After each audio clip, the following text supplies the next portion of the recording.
Olokosel Odenji music one of Umigwanam Egwu aka iji nwe bịa Ogumwa na macha suo Nyawa ka iji nwe bịa na 2020 Egwu abụ maka ndị ugo fetara acha Nyawa ka iji nwe bịa Uganya tewonu Gomwa na macha wonu Gomwa na macha wonu Uganya tewonu Gomwa na macha go Uganya tewonu Gomwa na macha gonu Onyugi ya talata biko nwelugo kitulu Onyugi ya talata biko nwelugo kitulu Uguma na machago Uguma na machago Uguma na machago Uguma na machago Uguma na machago Umana matago nenuwa Ugotalate nwere otutu Ugotalate nwere otutu Umana matago nu Onugi ya talata biko nwere ugo kitulu Biko nwere ugo kitulu Onugi ya talata biko nwere ugo kitulu Reji webi ekwa Abu Mr. Soki Dadon Obeche Odogu na Kenya Odogu na Bolu Esi wafo Enwolu meseji Soki Dadon Obeche Okwimana Ugo talata Nworo tutune n'ụwa Obulu n'ugocha Ugo talata chasugo kwao Soki Dadon Obeche Esi wafo Enwalum Kingdom Udogu na Bolu na Kenya Egwe kene kwai Soki Dadon Uganya tagonu Munem Uganya tagonu no Ugoma na matagonu Onugi ya talata biko nwelugo kitulu Soki Dadon wanem Ugoma na matagonu Soki Obechenu Ugoma na matagonu Ugoma na matagonu Onugi ya talata biko nwelugo kitulu Soki Obeche Nugo talate nwere otutu Soki Dadon Ugo talate nwere otutu Soki Dadon Obeche Egwe kene kwae Uganya tagonu Gomwa na matago Soki Sky Kenelia His friend Ofoma Chukuma Ikena Potnovo Esi wafo Umiata Obodese Yerumaka Esi wunye Mrs. Anwuleka Ofoma Mama Chidera Agbola de mwa Yana kudia n'iru Egwe kene kwai Obu Soki Dadon Obeche Odogu na Kenya Osika ike nunu Ya mwalu nunwa Egwe abu maka Ndi ugo fetalacha Wanne Okwimana Ugo talate nwere otutu Ugo mwana matagonu Onugi ya talata biko nwelugo tulu Obulugo gachagonu biko nwelugo kitulu nisigi Uga ya tagonu Ugo mwana matagonu Umwana mubanyi nelu wano Ugo mwana matago Umubodanyi yo Ugo mwana matagonu Rende kumakia Kaya zuta Mr. Samuel Okechukwu Abatu Ike na Potnovo Esi wafo Umiata Obodese Egwe kene kwai Obu Your spouse Ofoma Gaisis Osika ikene Yamwaluge mwa Samuel Egwe kene kwai Egwe abumaka Ugo talata Okwimana Ugo talata Enwere otutu Soki Dadon Obeche Askwa ka ikenesi aye uganya chago nno ugo mwana machago onye ugi ya chalata biko nwelu ugo kitulu obunugo ga chago biko nwelu ugo kitulu uganya chago go mwana machago no rene kumakia kanja suta Basil Rainbow Orimili Mwangesina Odoguna India Esi wapo umwe holum anam Orimili Ekwe kene kwai Opo Soki dadon Obete Osika kene Wanne Isu kuna ndugu feta la chao Okima nuko talacha Lode etu etu Uganya chago nuo Gomwana machago Kanje maleche wanem Gomwana machago nuo Kanje ndeneche wanem Gomwana machago Kaije nukenya wanem Gomwana machago Kaije ninde wanem Gomwana machago wano Kaije nisaku kaibianu Gomwana machago Uganya chago nuo Gomwana machago nuo Onyugi ya chalata biko nwelu ugo kitulu Onyugi ya chalata biko nwelu ugo kitulu Ugumwana machago Ugumwana machago Ugumwana machago Ugumwana machago Aigezuta Mister Nna udo banugo nora AKA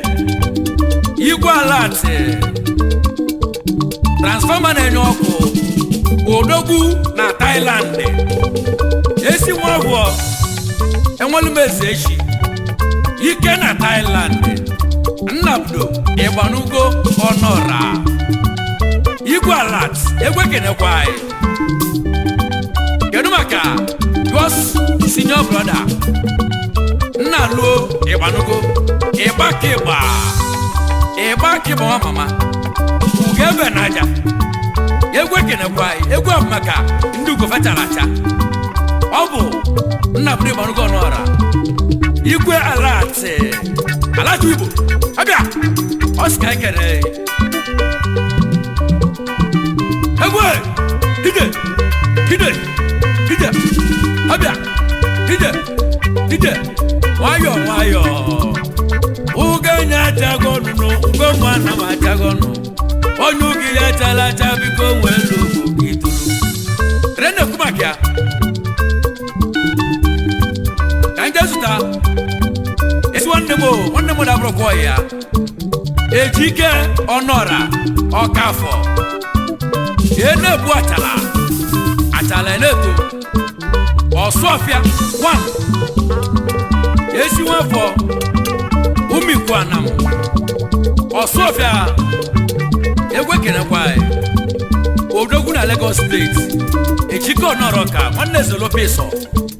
Yeruma Kayos brother Igobike Honoroka afọ Osofia ne bu achala Egwe kene kwai Okwesika Aikenele Esi nwanne mmadụ abụrụ ya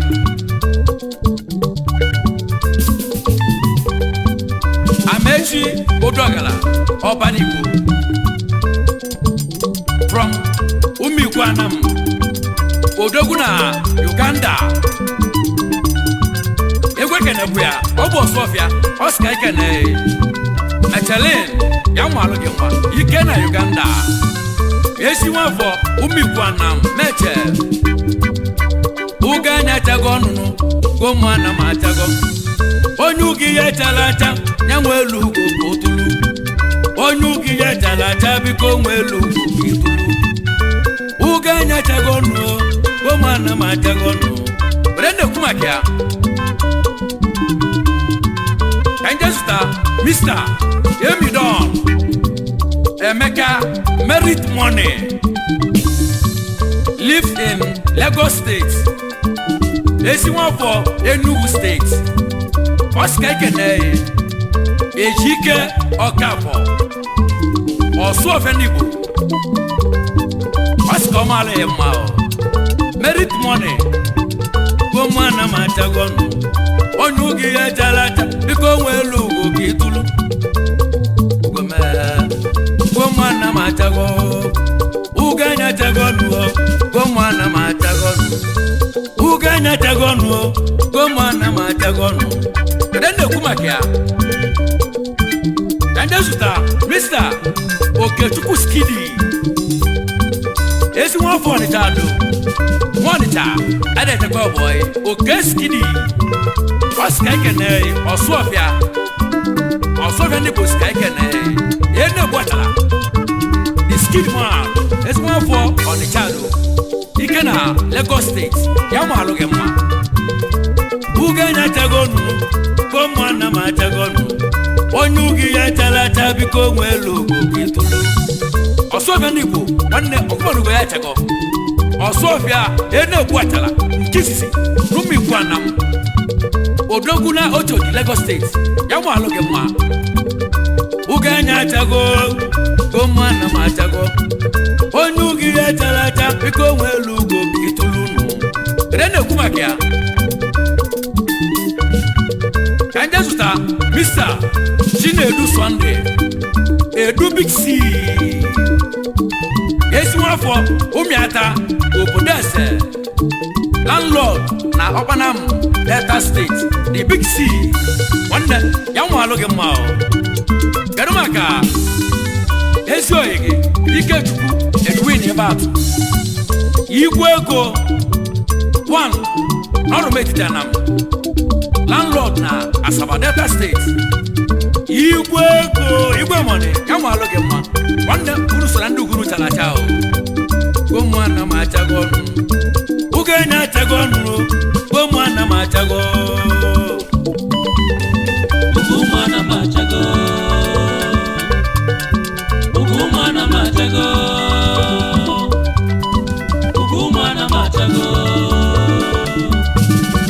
ugumwana machago onyugi ya talata biko nwelu ugo kitulu onyugi ya talata biko nwelu ugo kitulu rene kumakia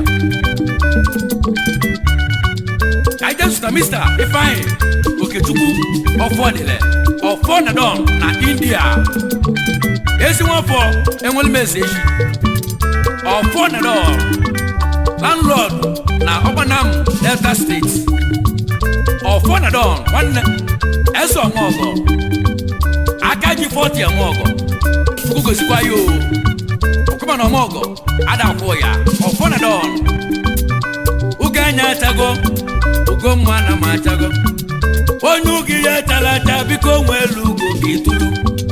onyugi ya talata biko nwelu ugo kitulu uganya tago nunu gomwana machago rene kumakia kanje suta ezo yakam na South Africa Chinedu Sylvester Nwasa Onyomachi boy na South Africa Edu Gold na South Yadumaka Esiloloy Mrs. Nicoline from South Africa Egwe kenekuya Edu Gold wanne isukuna ndugo itala chao Chinedu sky kenelea his friend Joseph Lawrence Okonkwo Josaga Akwenwebe Nkisi Lumikwanam Josaga lives in South Africa Esi wafo Umikwanam Egwe kenekwai Obu She-boy Edu Gold Oscar Kene Yamaluge ma Yadumaka just friend Uche Lawrence Okonkwo lives in South Africa Dike Anna Wallis 1 from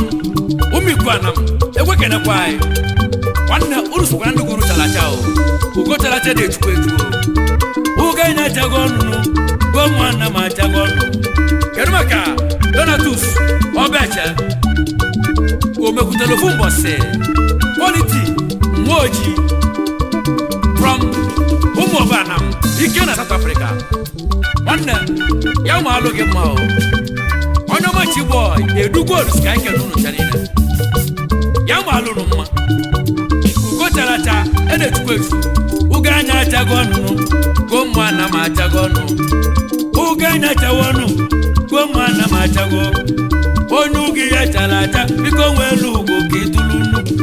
onugi ya talata biko nwelu ugo kitulu ugomwa na machagonu na machagonu rende kumakia kaje suta Mr. Jidofo ofo barije ike na South Africa e barije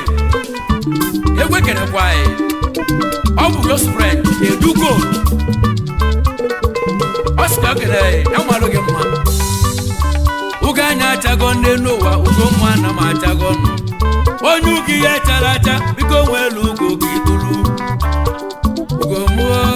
Ugumwa na machago Ugumwa na machago Ugumwa na machago Ugumwa na machago Uganya chago nunu Ugumwa na machago Uganya chago nenu wanu Ugumwa na machago Rene kumakia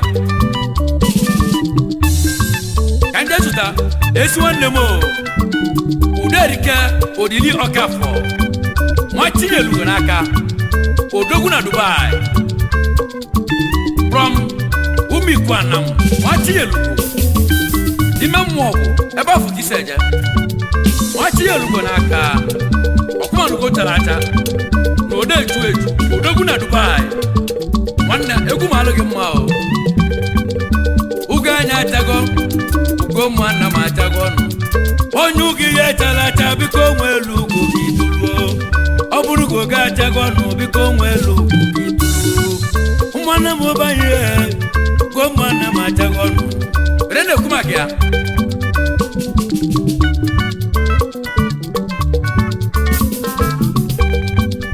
Uganya chago Ugomwa na machago Onyugi ye talata biko nwelu ugo kitulu Abunugo gacha gwanu biko nwelu ugo kitulu nisi Uganya chagonu Gomwa na machago Gomwa na machago Mbobodanyo Gomwa na machago Uganya chago Gomwa na machago nenu wa ino nimia Ugomwa na machago nenu wa Munam Mbobodanyo Gotala tenwero tutu Mwanamo Gotala tenwero tutu Mwaname Gotala tenwero tutu Ugomwa na machago Ogobodanyo nam Gotala tenwero tutu